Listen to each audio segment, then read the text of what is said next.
Bueno, hemos estado predicando, yo les he estado predicando acerca de lo que de qué somos participantes en Cristo Jesús, de qué Él nos ha hecho partícipes.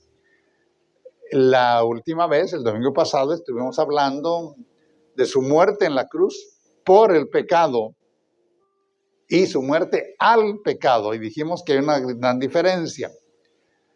La muerte por el pecado es por los pecados de la humanidad, para todo aquel que se arrepiente. No es como algunos dicen, bueno, si Cristo llevó todos los pecados del mundo ya en la cruz, yo ya no tengo culpa. No. Mientras no hay conversión, mientras no hay entrega, el pecado está vigente en el corazón humano. El otro punto era la muerte de Jesús al pecado. Entonces, y dice que nosotros juntamente con Él hemos muerto al pecado. De modo que cuando el pecado viene a tentarte, te encuentra muerto. Así es como debe ser. Tenemos una naturaleza humana que reacciona a las tentaciones, a las presiones, a las estrategias del diablo. Pero tenemos en Cristo Jesús una nueva naturaleza que nos capacita para ser vencedores. Bueno, eso fue el domingo pasado, solo estoy haciendo un breve resumen. Pero hoy vamos a ir más allá, hoy vamos a hablar del poder de su resurrección. Como dijo el apóstol Pablo, cuando le escribe a los Gálatas, no me propuse otra cosa entre vosotros, sino predicar a Cristo y a este crucificado. Por eso el evangelio que predicamos es cristocéntrico. Aquí no le predicamos cosas bonitas que van a agradar sus oídos y que van a traer multitudes, sino que vengan las multitudes como seguían a Jesús, por supuesto, pero por la verdad. Y Cristo es la verdad. Él es el centro del evangelio. Bueno, vamos al evangelio de Juan, en el capítulo 11, los versículos 25 y 26.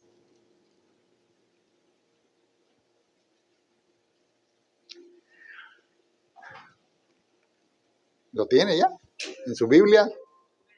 Bueno, siempre les aconsejo tener una Biblia de papel, porque esa nunca les va a fallar. A veces en las redes sociales, en los teléfonos, nos dan unas versiones a su antojo. Pero pues la versión que nosotros usamos es la versión Reina Valera de 1960. Es la más apegada a los conceptos originales. Bien, entonces, dice Juan 11, 25, 26. Yo soy la resurrección y la vida. El que cree en mí, aunque esté muerto, vivirá. Y todo aquel que vive y cree en mí, no morirá para siempre. ¿Crees esto? Les dijo Marta, sí, Señor, yo he creído que tú eres el Cristo, el Hijo de Dios, el que había de venir al mundo. Bueno, vamos a partir de la resurrección del Señor Jesucristo. ¿Usted cree que la palabra le va a bendecir, verdad? Levante su Biblia. Dígalo conmigo. Señor, mi Dios, esta Biblia es tu palabra, es todo sabia y todopoderosa. Por ella te conocí y ahora soy salvo. Soy una nueva criatura. Mi vida ha cambiado y aún sigue cambiando. Si comparto tu palabra con otras personas, ellos, igual que yo, también pueden cambiar. Gracias, Señor, por tu palabra infalible, sin error y eterna. En el nombre de Jesús. Amén. Bueno, estamos hablando de su obra en la cruz. Allí fue consumada su obra. La última palabra de Jesús en la cruz fue: consumado es. ¿Y eso qué quiere decir? que todo estaba hecho, que ya no había más que hacer delante de Dios por la humanidad. De manera que cuando Jesús dijo consumado es, estaba diciendo, ya pagué el precio por el pecado, ya pueden ser libres de la condenación todos los que en mí crean.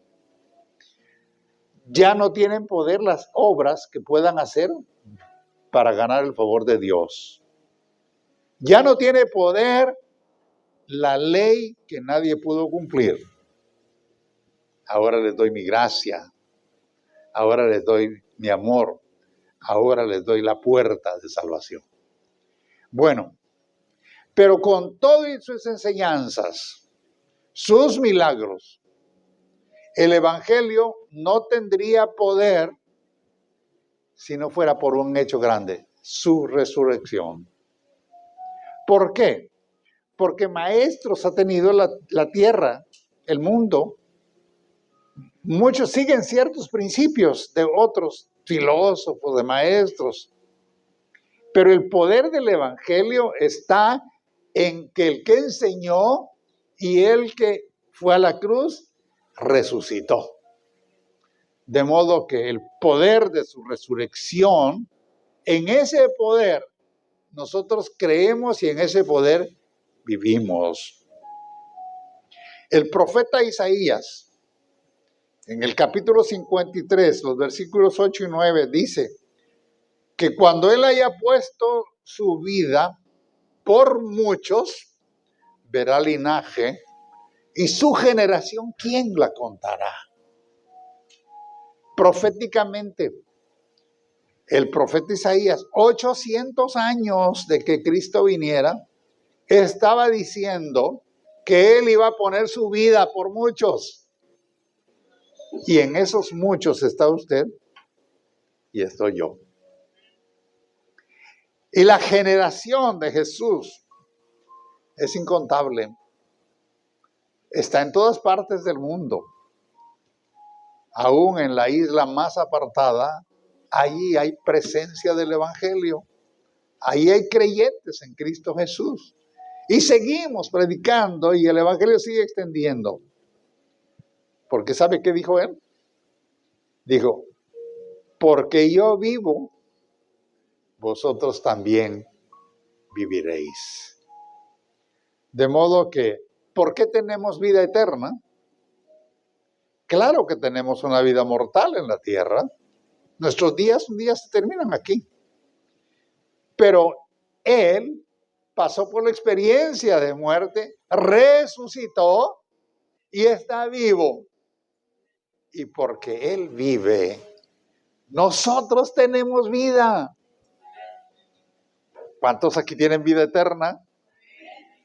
Es la promesa del Señor Jesucristo. De modo que cuando llegue el final de nuestros días aquí en la tierra, solo es un paso de transición. ¿Sabe cómo es? Solo es como cuando el gusano se convierte en mariposa y vuela. Transición. Porque luego dice, vamos a la presencia del Señor para siempre.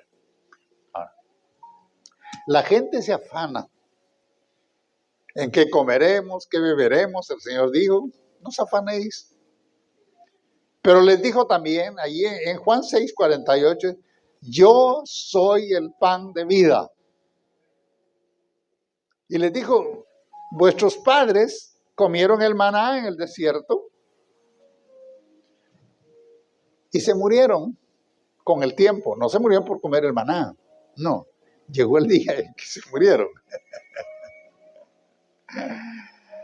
Pero el que come mi carne y bebe mi sangre, es una metáfora, ¿verdad? No es que literalmente sea así.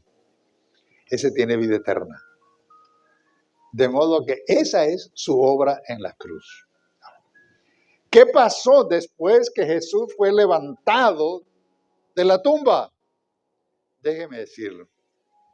El Cristo resucitado es todopoderoso. Estuvo en la tierra como hombre, nunca dejó de ser Dios, pero estaba limitado físicamente, en movimiento. No podía estar simultáneamente en todo lugar. Pero el Cristo resucitado está presente hoy, donde quiera que su nombre sea exaltado. Nosotros aquí en este grupo de iglesia exaltamos el nombre de Cristo Jesús. ¿Quién está presente? Cristo. Pero hay miles de iglesias donde se predica su nombre. Allí está presente. Y si el creyente anda solitario en un tiempo difícil, separado o se siente abandonado, la presencia del Señor está allí. ¿Ya? En el libro de los Efesios, en el capítulo 1, el versículo 19, dice, y el cual es la extraordinaria grandeza de su poder para con nosotros los que creemos. ¿Quiénes son los receptores del poder de Dios? Nosotros. ¿Por qué? Porque creemos conforme a la eficacia de la fuerza de su poder. Poder eficaz. No es un poder de alguien que abre la boca y dice que es poderoso, sino es un poder real. Dice, está hablando del Padre, el cual operó en Cristo cuando le resucitó de entre los muertos y se sentó a su diestra en los lugares celestiales. ¿Cuáles son los lugares celestiales? Pues no son tronos terrenales. Aquí en la tierra los poderosos se sientan en una silla de rey o de presidente o de cualquier otro. Pero Jesús no está en ninguno de esos tronos porque Él dijo, mi reino no es de este mundo. Está sentado a la diestra de Dios Padre en los lugares celestiales. Pero maravíllese de esto. Dice que juntamente con Él nos hizo sentar a nosotros. De manera que, usted va a decir, pastor, pero yo estoy sentado aquí en la iglesia. Yo me siento en mi casa, yo estoy aquí en la tierra. Sí, pero espiritualmente tiene un lugar. En el espíritu tiene un lugar permanente en la presencia de Dios. Y ahí es donde estamos nosotros sentados a la diestra de Dios. Ahora, ¿y quién es Jesús? Dice, muy por encima de todo principado, autoridad, poder, dominio, de todo nombre que se nombra, no solo en este siglo, no, sino en el venidero. Eso significa toda la eternidad. Pero oiga esto, y todo sometió bajo sus pies. No hay nada que esté fuera de la autoridad de Cristo. Pero algo más, y lo dio por cabeza a su iglesia. Oiga, la cabeza de la iglesia localmente no es el pastor, es Cristo. Y universalmente no es el papa, que es el vicario, la cabeza de la iglesia. No es la cabeza. Será la cabeza de los que lo siguen. Pero la iglesia verdadera de Jesucristo tiene una cabeza que se llama Cristo Jesús. Y la cabeza decide, la cabeza piensa, la cabeza actúa, la cabeza respalda, la cabeza acciona. Ese es Cristo Jesús, el Todopoderoso, es la cabeza de la iglesia. Por eso es que la iglesia, ¿a quién tiene que estar sometida? ¿Bajo qué autoridad operamos? No es la autoridad del Papa, no es la autoridad de algún líder religioso, es la autoridad de la palabra de Dios dicha por el Señor Jesucristo, porque Él dijo que era su palabra. Entonces, Él tiene el poder ilimitado. Dice que Dios lo resucitó. el poder de Dios lo resucitó. Lo sentó en lugares celestiales. Eso quiere decir fuera de todo poder humano. Lugares celestiales. Y sobre todo el que tenga poder en la tierra y en el cielo. Sean seres humanos, sean seres espirituales, sean cosas inanimadas, el Señor tiene todo poder. Y usted ve que aquí los hombres y los gobiernos hacen y deshacen y lo que quieren. Pero Dios está en control. Y Él sabe el límite. Y sabe que hay un día en que Él le pondrá límite a todo desorden, a todo pecado, a todo error. Claro, los hombres se engrandecen, abusan, tuercen la verdad. Tristemente estamos viviendo hoy un tiempo en que la verdad bíblica está torcida por las autoridades que quieren emitir leyes y permitir cosas contrarias totalmente, que son una abominación a Dios. Y lo quieren autorizar. No quieren, ya lo hicieron en muchos casos. Y quieren ir más allá y más allá. Así que, bueno, eso es lo que pasa en el mundo. Pero ¿quién tiene al final la autoridad? En el cielo y en la tierra es el Señor Jesucristo. ¿Por qué? ¿Por cuánto tiempo? La iglesia fue poderosa en el principio porque predicaban el evangelio bajo el poder del Espíritu, la gente se convertía, las multitudes se convertían, los demonios se iban, los enfermos eran sanados y el evangelio se extendía. ¿Y Cristo ya no tiene poder? ¿Ahora ya no tiene poder? ¿Quién ha cambiado? ¿Cristo ha cambiado o nosotros? Aquellos que creyeron el respaldo de Dios para hacer las cosas que Él dijo que fueran hechas en su nombre, aún mayores que las que Él había hecho, el poder de Él es el mismo porque Dios, el Padre, lo dio por cabeza a la iglesia y tiene toda autoridad en este tiempo, en el tiempo pasado y en el tiempo futuro. Él es la autoridad. Entonces, por eso, nunca va a perder su poder. El profeta Isaías dice, y lo dilatado de su imperio no tendrá fin. Eso lo dice en Isaías 9, verso 7. Bueno, entonces, al final en este pasaje tenemos que lo dio por cabeza a la iglesia. De modo que en la iglesia no podemos inventarnos cosas, no podemos establecer nuestras propias doctrinas, no podemos tergiversar la verdad porque tenemos una cabeza que nos gobierna. ¿Quién gobierna la iglesia? Cristo Jesús, Él es. Entonces, pero oiga, nos ha puesto juntamente con Él. En Efesios 2:6 dice que juntamente con Él nos ha hecho sentar en los lugares celestiales. Ahora, oiga esto. Estaba en la carta de los Efesios. En el capítulo 1, verso 3 de los Efesios dice que nos ha bendecido con toda bendición espiritual. Dice, bendito sea el Dios y Padre de nuestro Señor Jesucristo, que nos ha bendecido con toda bendición espiritual en los lugares celestiales. Mucho del evangelio que se predica hoy se predica sobre las bendiciones materiales. No está prohibido tener bendiciones materiales, pero la promesa que tenemos en Cristo Jesús es que tenemos toda bendición espiritual. ¿Y cuáles son las bendiciones espirituales? Usted me va a decir, no las puedo ver, no las puedo tocar. No, pues déjelas sentir. Se llama paz en el corazón. Se llama conciencia limpia. Se llama vida eterna. Se llama buenas relaciones en familia. Todo eso son bendiciones espirituales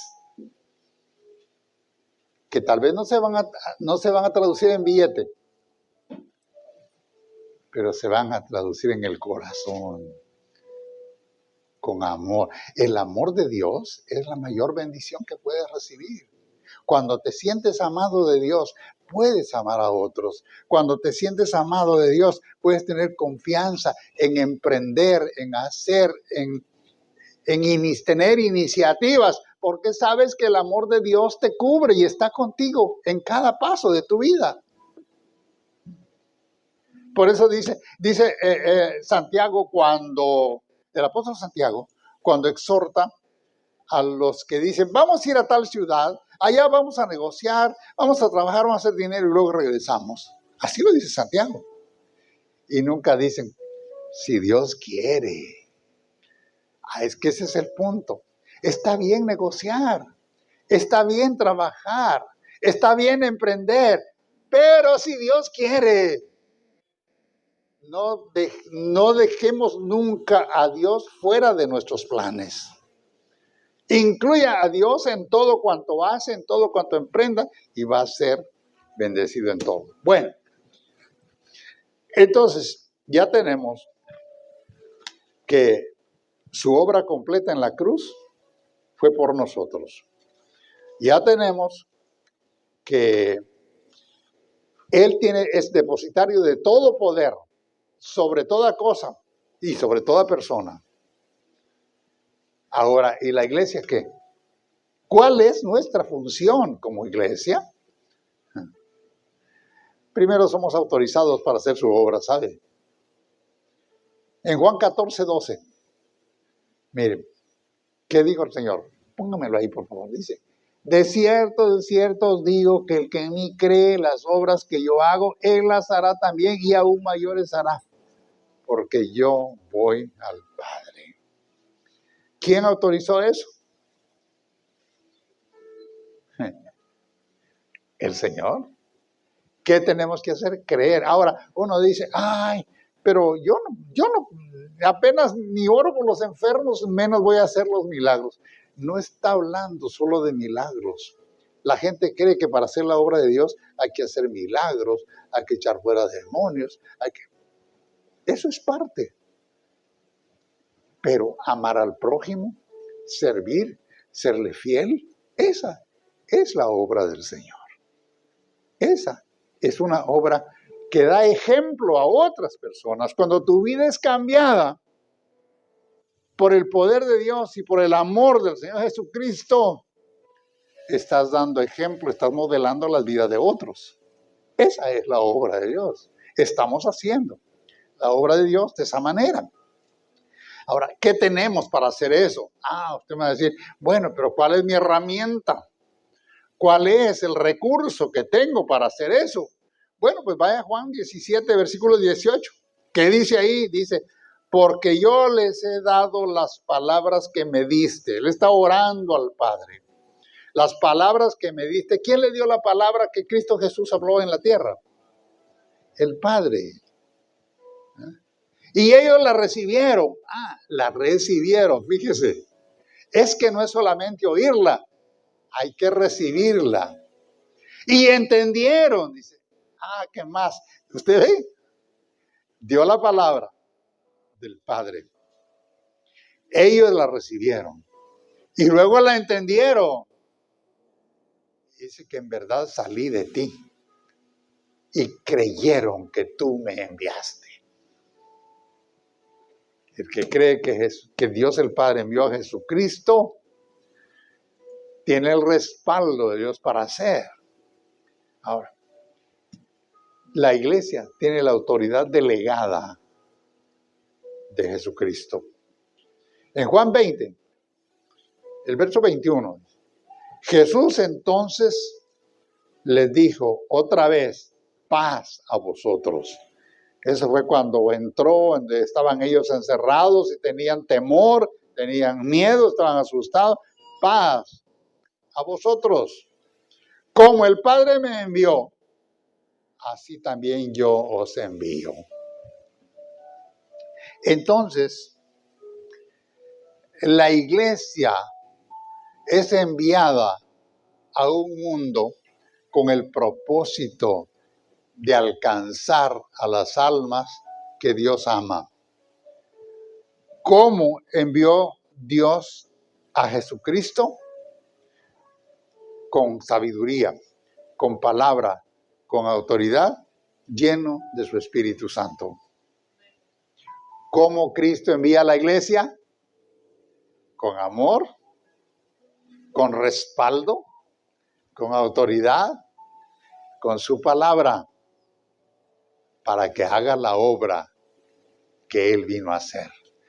La iglesia, hermanos, la iglesia de Jesucristo, no es solamente un grupo de gente que se reúne el día domingo en la iglesia para cantar y oír un sermón.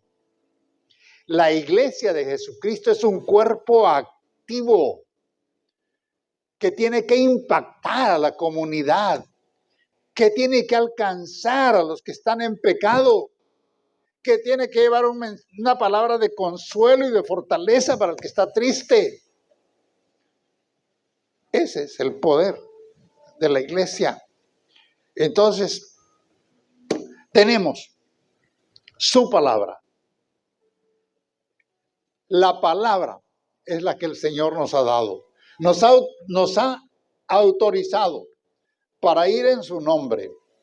Nos ha dado su palabra, la herramienta poderosa que la iglesia tiene para llevar un mensaje de vida, de perdón, de fe, de esperanza, de consuelo al mundo. ¿Qué es? No son tus sentimientos, no. Es la palabra poderosa. La palabra que el Señor les habló a sus discípulos y que les dijo, esta es la palabra, esta es la que ustedes tienen que predicar, esta es la que ustedes tienen que enseñar. Y nosotros como iglesia de Jesucristo tenemos esa palabra. Por eso es importante, aprenda textos bíblicos, tenga la palabra, maneje su Biblia, lea su Biblia todos los días, conózcala a fondo, porque en el momento menos esperado usted se va a encontrar con alguien que necesita una palabra de fe, una palabra de consuelo, una palabra de sanidad, una palabra de fortaleza, una palabra de perdón. ¿Dónde está todo eso? Está en su palabra, la palabra que el Señor Jesucristo nos ha dejado. Esa es la gran herramienta de la iglesia para impactar al mundo, para impactar estas ciudades, para impactar la comunidad.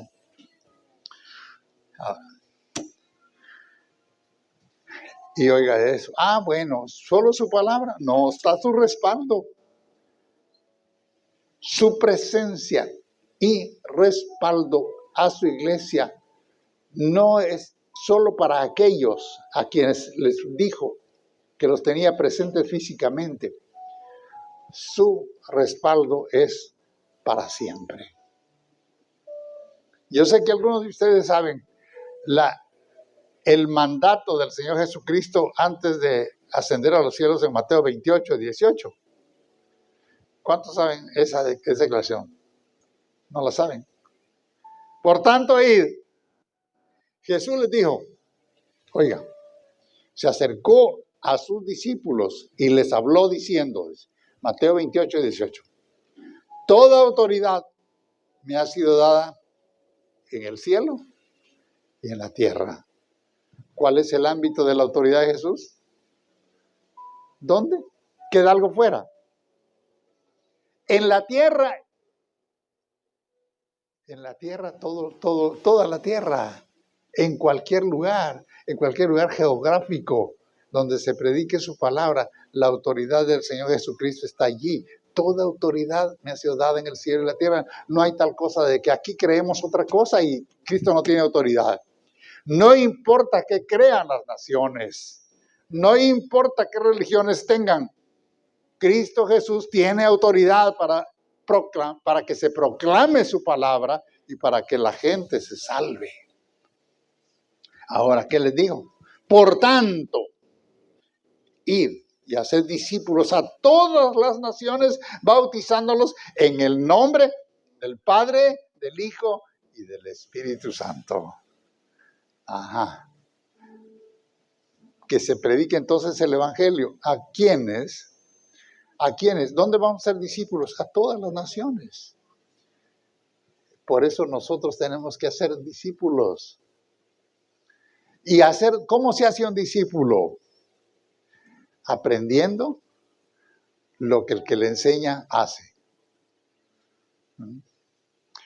Un carpintero aprende a usar el cepillo y el serrucho porque su maestro usa el cepillo y el serrucho.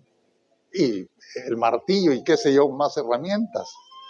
Un mecánico aprende a reparar carros porque al aprendiz aprende porque mira cómo el maestro usa las herramientas y a dónde va, que necesita la máquina. Entonces, nosotros somos llamados a impactar a la comunidad con lo que Cristo ha hecho en nosotros. ¿Qué somos? Discípulos de Jesús. Y como somos discípulos de Jesús, enseñamos la palabra de Jesús. Y la gente que está alrededor nuestro va a ser discipulada con la palabra de Jesús. Ahora, ser un discípulo no es nada más que yo te pongo las manos y ya eres discípulo. Miren, no, a veces hay muchos ministros improvisados que dicen, es que yo tengo llamado y voy a ir a predicar y voy a ir a enseñar. No, el apóstol Pablo le dice a Timoteo, no impongas las manos a la ligera. No es cuestión de que, yo miro que tienes potencial y yo te bendigo y vete a predicar. Hay que ser enseñados. Por eso tenemos la escuela teológica aquí, iglesia. Para ser enseñados, capacitados, ir con la autoridad de la palabra y el respaldo de Cristo. Eso es importante que lo entendamos. Luego, pues, enseñándoles que guarden, dice, todas las cosas que yo les he mandado. Pues, cuando predicamos el Evangelio de Jesucristo y buscamos ser discípulos a la gente, no les contamos fábulas, no les contamos historias, a menos que queramos ilustrar un punto. Pero la esencia y el poder está en la palabra que el Señor da. Todas las cosas que yo os he enseñado, dijo el Señor. Entonces, el Evangelio de Jesucristo, sin su palabra, no es evangelio. Será religión, pero la religión no te salva. Te salva la persona de Jesucristo cuando le crees, cuando le obedeces, cuando te rindes a Él. Y por último, lo que le quiero decir. El Señor dijo, yo estoy con vosotros. ¿Cuánto tiempo? ¿Un mes? Todos los días. Todos los días. Diga todos los días. Dígalo. Todos los días está la presencia de Cristo en mi vida. ¿Por cuánto tiempo? Hasta el fin del mundo. De modo que un día nos vamos de este mundo, la presencia de Cristo está allí. Y la presencia de Cristo sigue en todos aquellos que le han creído y le creerán, porque Él está con su iglesia, Él es la cabeza de la iglesia y Él está con nosotros todos los días hasta el fin del mundo. Hermanos, la resurrección de Jesucristo hace la diferencia con todas las religiones que puedan existir en el mundo, con todas las enseñanzas que les parezcan buenas. Satanás con sus estrategias te va a traer ideas bonitas. Oh, qué bonito suena esto, qué bonito suena esto. Pero si Cristo no está incluido en lo que te enseñan y no es su palabra la que prevalece y la que ocupa el primer lugar, te puede parecer muy bueno, pero no es el Evangelio de Jesucristo que salva, perdona, restaura y da vida eterna. ¿Quién es el que te da salvación, vida eterna y restaura tu vida? Solo Cristo. Fuera de Él no hay nada de eso. Entonces, Él es la autoridad sobre todo, sean seres vivos, sean seres espirituales, sean cosas inanimadas. Uno dice, bueno, pues yo creo que Cristo no tiene poder sobre los astros, ¿no? ¿Y por qué lo tenía sobre los vientos? ¿Y por qué ¿por qué en el Antiguo Testamento Josué pudo ordenar que el sol se parara? Porque la autoridad de Dios es sobre toda su creación. Ya sabemos que el sol no se para, ¿verdad? Está fijo, ya lo sabemos. La tierra es la que se detiene. Pero una forma de ilustrarlo. Entonces, la iglesia tiene la función ahora de ser diligente, de ser esforzada. Jesús dijo, enseñando todas las cosas que yo les he mandado. Terminamos aquí, hermanos. ¿Cuántos son parte de la iglesia poderosa de Jesucristo? Levánteme su mano, eso quiero ver. Que a ninguno diga, pues a lo mejor, tal vez más adelante. Es ahora, este es el tiempo. No sabemos el límite de los tiempos. Estamos viendo tiempos tan difíciles, estamos viendo cosas que nunca habían pasado. Ustedes ven ahí en Hawái, una isla completa se quemó. Ustedes ven en otros estados los tornados, las inundaciones. Ustedes ven los desastres. La tierra está cansada y gime ser restaurada. Los tiempos que estamos viviendo socialmente son tiempos que abominan a Dios. Pero hoy estamos aquí. Tenemos la presencia del Señor Jesucristo. Somos la iglesia poderosa para impactar a esta generación. ¿Cuántos quieren formar parte de esa iglesia poderosa? Póngase de pie, vamos a orar y vamos a declararle al Señor lo que somos.